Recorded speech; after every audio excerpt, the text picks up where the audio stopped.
இயேசு கிறிஸ்துவ நாமத்தினால் உங்களை வாழ்த்துகிறேன். இந்த நாளில் இந்த பதிவை பார்த்து கொண்டிருக்கிற உங்களிடம் அநேக கவலைகள், கண்ணீர்கள், துக்கங்கள், வருத்தங்கள், யார் இதை போக்குவார் என்ற எண்ணங்கள் இருக்கும். ஆனால் இது எல்லாவற்றையும் போக்குவதற்கு இயேசு ஒருவர் உங்களை விசாரிக்கிறவராய் இருக்கிறார். கண்ணீரின் கவலைகளை துடைக்கிறவராய், பாரத்தை சுமக்கிறவராய் இருக்கிறார். வசனம் விதமாய் சொல்லப்படுகிற ஒரு காரியம் 1 பேதுரு 5ஆம் அதிகாரம் 7ஆம் வசனம்.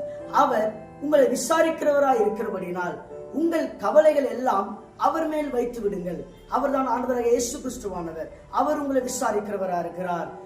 உனக்கு ஒருவர் இருக்கிறார், உன்னை விசாரிக்க துடிக்கிறார். உன்னையும் என்னையும் இயேசு நேசிக்கிறார்.